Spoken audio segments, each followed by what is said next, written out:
ये है buster cation, एक अमेरिकन एक्टर और कॉमेडियन, और ये है एक 4000 पाउंड की वॉल यानी 1800 किलोग्राम की रियल दीवार जो इन पर गिरने वाली है। अगर वो बिल्कुल सही जगह पर खड़ा होगा तो खिड़की का फ्रेम उससे सिर्फ 2 इंच दूर है, और एक भी कदम की चूक हुई तो ये मूवी इसकी आखिरी मूवी हो सकती है। यस गाइस, ये क्रेजी कर देने वाला शॉट 1920 के दशक में फिल्माया गया था, जब ग्रीन स्क्रीन और सीजीआई ना के बराबर थी। तो आज इस वीडियो में हम हॉलीवुड के महान कलाकार जैसे बस्टर कैटन, चार्ली चैपलिन और हैरोल्ड लॉयड द्वारा फिल्मों में किए गए इनक्रेडिबल स्टंट्स का बिहाइंड द सीन दिखाएंगे, जो आपको स्टंट से भी ज्यादा इस बात से इंप्रेस कर देगा कि ये आखिर शॉट फिल्माया कैसे गया है। अब देखो, बिना किसी कॉन्टेक्स्ट के अगर आप इसको देखते हो तो समझना थोड़ा मुश्किल होगा कि इसको फिल्माया कैसे गया है। अब ये सीन है 1920 की शेरलॉक जूनियर मूवी का, जहाँ 2 actors main character buster cation के पीछे पड़े होते हैं। जिसके बाद बस्टर एक बंदे से मिलता है जो उसको ब्रीफ केस में जंप करने को कहता है। अब क्योंकि बस्टर के पास कोई और जगह नहीं होती तो उसमें जंप कर देता है और अचानक से गायब हो जाता है। और आज 100 सालों के बाद भी ये स्टंट असंभव लगता है, और ये चीजें शॉकिंग तो तब लगती हैं जब आपको पता लगे कि ये शॉट बिना सीजीआई और बिना किसी एक भी कट के शूट किया गया है। अब देखो, एक्चुअल में ब्रीफकेस वाले आदमी का सर बाहर है, बाकी उसके पैर पीछे एक वॉल के सपोर्ट पर होते हैं जैसे कोई लेटा हो। इसके साथ ही उसने अपने हाथों से 2 हैंडल्स भी पकड़े हैं जो ऑलमोस्ट इनविजिबल है, लेकिन अगर आप उनको ध्यान से देखोगे तो आप उन्हें बाहर आते हुए देख सकते हो। और वहां पर एक ट्रैप डोर भी है जो बस्टर कैटन को ब्रीफकेस के थ्रू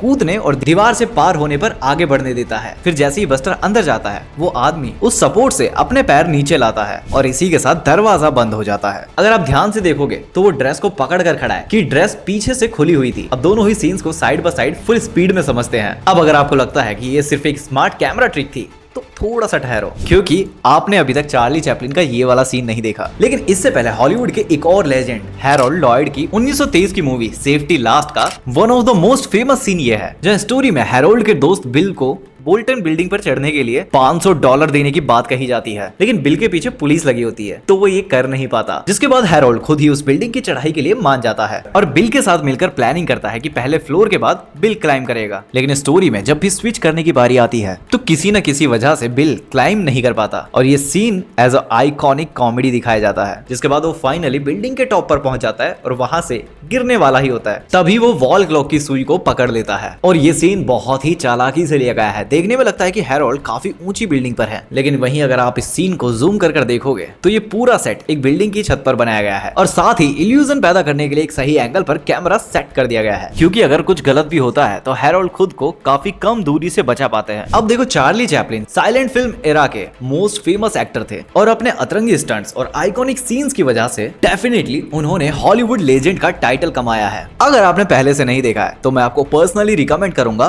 कि चार्ली चैपलिन के ऑफिशियल यूट्यूब चैनल को एक बार जरूर चेकआउट करो, क्योंकि भाई ये बंदा असली एंटरटेनमेंट का खजाना है। बट इस वीडियो में हम उनकी 1936 में आई मूवी मॉडर्न टाइम्स के कुछ स्पेसिफिक सीन्स पर फोकस करेंगे, जहां चैपलिन के कैरेक्टर को एक डिपार्टमेंट स्टोर में एज अ नाइट वॉचमैन की जॉब मिलती है। वहीं एक टॉय डिपार्टमेंट में चैपलिन को रोलर स्केट्स मिलते हैं और वो अपनी गर्लफ्रेंड को इंप्रेस करने के लिए उन्हें पहन लेता है, वो भी बिना ये जाने कि ये कितना डेंजरस हो सकता है। इवन वो अपनी आंखों पर पट्टी बांधकर ऐसी जगह पर स्केटिंग करता है जहां पर वो गिर भी सकता है। लेकिन यहाँ पर एक कमाल की ट्रिक यूज की गई है। जी हाँ, मैट पेंटिंग की टेक्निक को यूज किया गया है। अगर आप ध्यान से देखोगे तो कैमरा के आगे ग्लास प्लेट यूज की गई है और दूसरी तरफ फ्लोर को पेंट किया गया है। सो इन रियलिटी जब ये शॉट लिया जा रहा था तो चैपलिन के पीछे कोई गैप नहीं है और ये कंप्लीट शॉट है और वो कंप्लीटली सेफ है। और इस टेक्निक को फर्स्ट टाइम 1907 में यूज किया गया था। साथ ही Raiders of the Lost Ark, the original King Kong, Star Wars और टाइटैनिक जैसी फिल्मों में भी इस टेक्निक को यूज किया गया है। और आपको दिखाने के लिए कि असल में ये चीज कैसे काम करती है, चलिए एक इजी एग्जांपल से समझते हैं। अब मान लो मैं इस बिल्डिंग में एक नया फ्लोर ऐड करना चाहता हूँ, जिसे ऊपर मूवी के सीन में ऐड किया गया था। वो ये है कि इस नए फ्लोर को कैमरा के सामने कांच पर पेंट किया गया है ताकि वो परफेक्टली बैकग्राउंड से मैच कर पाए। चलो अब वापस से स्टंट के राजा बस्टर कैटन पर वापस आ जाते हैं।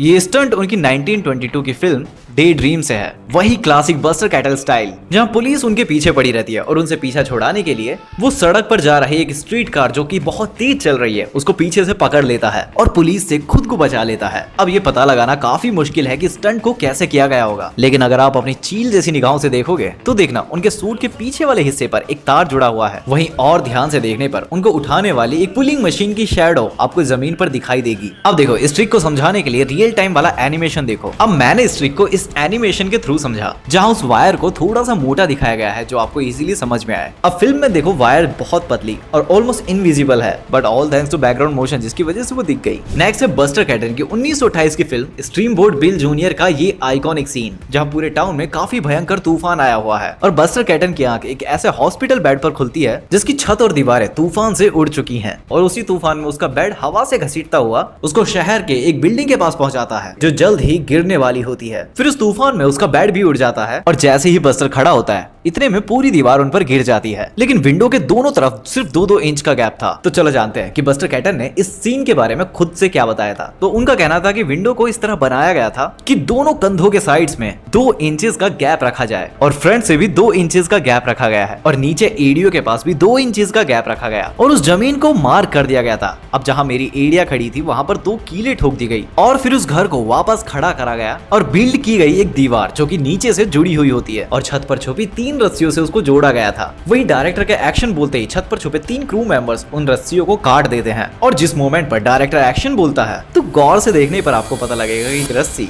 उस दीवार को बिल्डिंग से आगे की ओर खींचती है और बस्टर को बिना खरोंचाए स्टंट सक्सेसफुल हो जाता है। तो दोस्तों आज हमारे पास जितनी भी टेक्नोलॉजी है उसके बावजूद ये विश्वास करना थोड़ा मुश्किल है कि इन दिग्गजों ने एक सेंचुरी पहले क्या नहीं किया होगा। उनके पास विजुअल इफेक्ट्स नहीं थे, हर एक स्टंट रियल था और उनके द्वारा उठाया गया हर एक खतरा भी रियल था। और आज इसी वजह से 100 साल के बाद भी जब हम उनको देखते हैं तो एक पल के लिए हमारी सांसें थम जाती हैं। बाकी कैसी लगी आपको ये वीडियो मुझे कमेंट्स में बताना और इसी तरह की वीडियोस आपको अगर और चाहिए तो इस बारे में भी कमेंट्स में चर्चा करते जाना।